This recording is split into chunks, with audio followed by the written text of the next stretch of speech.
नमस्कार, स्वागत है आप सभी का एग्जामशाला के यूट्यूब चैनल पर। मेरा नाम है हिमांशु और आज हम लोग डिस्कस करने वाले हैं यानी आरबीआई के ऑफिस अटेंडेंट वैकेंसी के बारे में।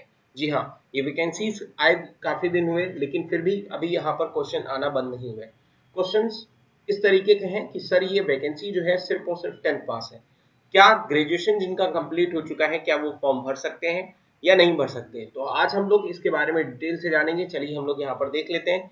ये 10th पास वैकेंसी है, इसके बारे में आरबीआई के सीधे नोटिफिकेशन पर चलते हैं कि क्या है उसमें नोटिफिकेशन में। देखते हैं, ये है आरबीआई के नोटिफिकेशन जिसमें आपको यहाँ पर लिखा हुआ है recruitment for the post of office attendant. यानी यहाँ पर अभी आरबीआई ने भी हाल ही में 841 पोस्ट के लिए यहाँ पर वैकेंसी निकाली थी, ठीक है, जिसका फॉर्म ओपन हुआ था आपको यहाँ पर याद होगा 24 फरवरी को। जिन लोगों ने फॉर्म एलिजिबल हैं वो उन्होंने शायद फॉर्म फिलअप भी कर दिया हो, या जो नहीं फिलअप कर पाए हैं तो यहाँ पर ध्यान दीजिएगा मार्च 15 इसकी लास्ट डेट है, ठीक है। ऑफिस अटेंडेंट की वैकेंसीज है। इस पर कई सारे बच्चों के क्वेश्चन आए कि सर ग्रेजुएशन वाले फॉर्म भर सकते हैं, तो इसी के बारे में हम लोग डिटेल से बात करेंगे। पहले यहाँ पर ध्यान देना कि ये आपका यहाँ पर रीजनल लेवल पर वैकेंसीज निकली है। Regional level in the sense यानी आप जिस राज्य से हैं उसी राज्य से फॉर्म भरिएगा, नहीं तो यहाँ पर गड़बड़ हो जाएगी।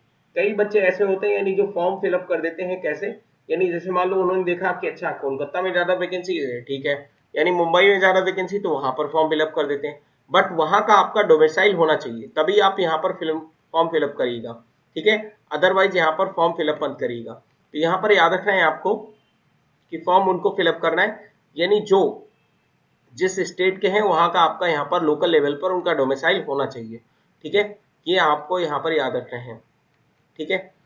आगे हम यहाँ पर बात करते हैं डोमिसाइल्स जैसे हो गया, तो जैसे जो पीडब्ल्यूडी यानी जो मतलब जिनका फिजिकल हैंडीकैप है तो उनको यहाँ पर कुछ रिलैक्सेशन दिया गया है।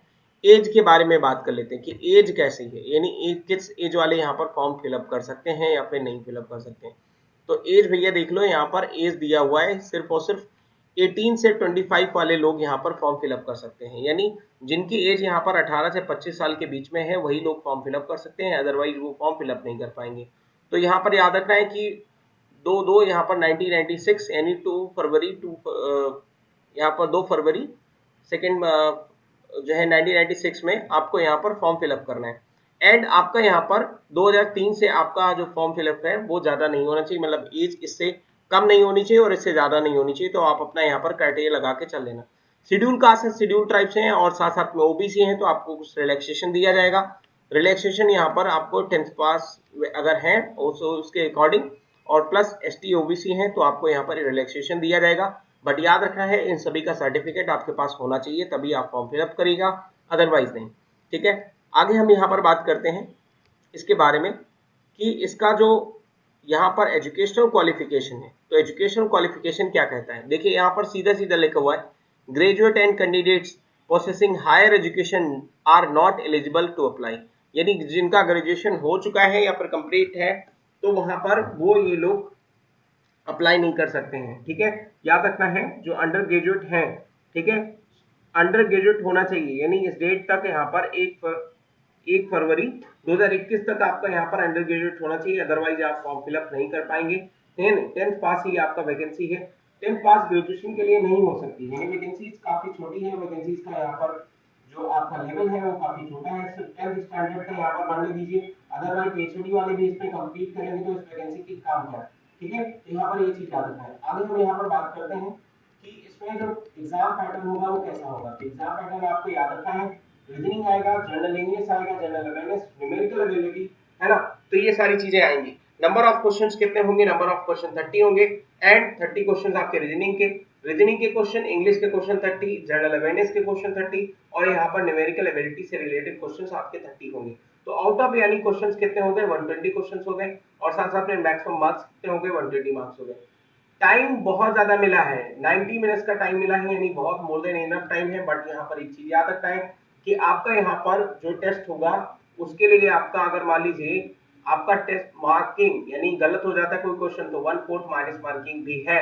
आपका जो टेस्ट रहेगा वो आपका हिंदी और इंग्लिश दोनों में रहेगा, तो आपको यहाँ पर इंग्लिश नहीं आती तो कोई बात नहीं, बाकी चीजें आपका हिंदी इंग्लिश में रहेगा, इंग्लिश को छोड़कर, ठीक है। ये चीज याद रखना है आपको। आगे हम बात करते हैं यहाँ पर आइडेंटिफिकेशन के बारे में। ये जब आप फॉर्म फिलअप कर रहे हो तो फोटो, साइन एंड आपका थंब इंप्रेशन बहुत ही ज्यादा सही होना चाहिए और आप ही का होना चाहिए, अदरवाइज आप किसी दूसरे का थंब इम्प्रेशन फॉर्म फिलअप करने के लिए भर दीजिए तो आपका यहाँ पर ध्यान दीजिए कि आप चाहे जितनी पढ़ाई कर लीजिए, आपका पढ़ाई करना बेकार है अगर आप वहां जाके एग्जाम नहीं दे पा रहे हो। तो ये चीजें याद रखना है कि आपको यहाँ पर जब फॉर्म फिलअप कर रहे हैं तो बायोमेट्रिक यानी आपका थंब इम्प्रेशन, ये सारी चीजें पूरी तरीके से क्या होना चाहिए, यहाँ पर सही होना चाहिए। अगर आपका यहाँ पर इंजर्ड है, डैमेज है थंब इम्प्रेशन, तो आप यहाँ पर आइरिस स्कैन कर सकते हो, यानी जो आपका आधार कार्ड में जैसे किया जाता है। चलिए आगे हम यहाँ पर बात करते हैं कि जो आपका यहाँ पर एग्जामिनेशन सेंटर होंगे वो कहाँ होंगे, तो रीजनल लेवल पर, यानी जितने भी सेंटर है वहां पर आपका यहाँ पर टेस्ट सेंटर बनाए जाएंगे।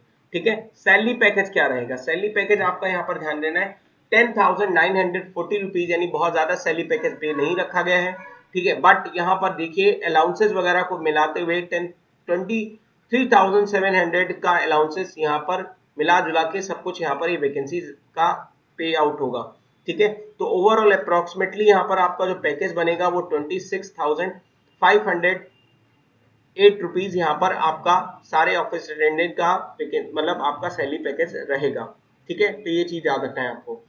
आपका फॉर्म फिलअप कितना लगेगा, यानी आप जब फॉर्म फिलअप करने जा रहे हैं तो आपका फीस कितना लगेगा, तो 450 रुपीज यहाँ पर लगेंगे।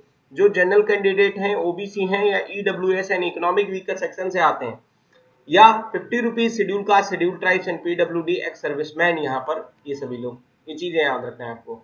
ठीक है, आगे हम यहाँ पर बात करते हैं जनरल रूल्स इंस्ट्रक्शंस। ठीक है, तो यहाँ पर याद रखना है कि आप जब फॉर्म फिलअप करें तो फॉर्म फिलअप करते समय फोटो साइंस वगैरह ये सब चीजें रहें, और आप जब यहाँ पर एग्जाम देने जाएंगे तो आपके पास यानी कॉल लेटर आएगा, कॉल लेटर के टाइम पर आपके पास वो एक ओरिजिनल डॉक्यूमेंट्स वगैरह सब कुछ होना चाहिए, जैसे आप वहां पर जाकर फॉर्म फिलअप कर सकें। ठीक है, तो ये था आज के वीडियो में हम लोग यहाँ पर देखें कि किस तरीके से आपको यहाँ पर, अब हम यहाँ पर बात कर लेते हैं जैसे फोटो वगैरह के लिए साइन यहाँ पर दी गई है कि स्कैन फोटोग्राफ आपका इस साइज में होना चाहिए। तो जब आप फोटो फॉर्म फिलअप करने वाले हो तो फोटो वगैरह आप यहाँ पर पहले से ही तैयार रखिए, अदरवाइज यहाँ पर फॉर्म फिलअप करने का कोई मतलब नहीं है। Email, registration number and mobile number सबको सही डालिएगा, ऐसा नहीं कि आपका यहाँ पर कोई भी मोबाइल नंबर या कोई भी ईमेल डाल दें, बाद में पासवर्ड वगैरह के लिए आपको परेशानी हो। ठीक है, तो ये चीज याद रखना है आपको। चलिए अब हम यहाँ पर बात कर लेते हैं कि क्या इसके लिए बहुत ज्यादा पढ़ाई करने की जरूरत है, तो बहुत ज्यादा पढ़ाई करने की जरूरत नहीं है। आपको सिर्फ और सिर्फ यहाँ पर पढ़ना कितना है, यानी मैथ्स, इंग्लिश और रीजनिंग। यहाँ पर याद रखना है कि मैथ्स आपका यहाँ पर रेडी होना चाहिए ओवरऑल, एंड इंग्लिश। तो मैथ्स, इंग्लिश और रीजनिंग में ही आपका अगर कमांड होगा तो आप यहाँ पर काम चला सकते हैं, यानी बहुत ज्यादा आपको यहाँ पर प्रैक्टिस करने की जरूरत नहीं है। मैथ्स, इंग्लिश और रीजनिंग, यानी मैथ्स, इंग्लिश और रीजनिंग में आपका यहाँ पर, और साथ साथ में जीए, जीए का भी क्योंकि प्री और मेंस एक ही साथ हो रहा है तो एक ही पेपर है, यानी सिर्फ सिंगल पेपर है। तो मैथ्स में आपके क्वेश्चन 30 आ रहे हैं, इंग्लिश में 30 आ रहे हैं। ठीक है, टाइम आपको इनफ मिल रहा है, तो आपका यानी क्वेश्चंस का जो लेवल रहेगा वो बहुत ही ज्यादा 10th पास आप समझ लीजिए, यानी क्वेश्चंस का लेवल बहुत ही ज्यादा क्या रहने वाला है, इजी रहने वाला है। तो जाहिर सी बात है यहाँ पर कंपटीशन बहुत ज्यादा होगा, तो बी केयरफुली, है ना। ठीक है, तो चलिए हम लोग यहाँ पर इस वीडियो में यहीं तक, आगे मिलते हैं हम लोग जल्दी ही नेक्स्ट वीडियो में। Thank you and thank you for watching.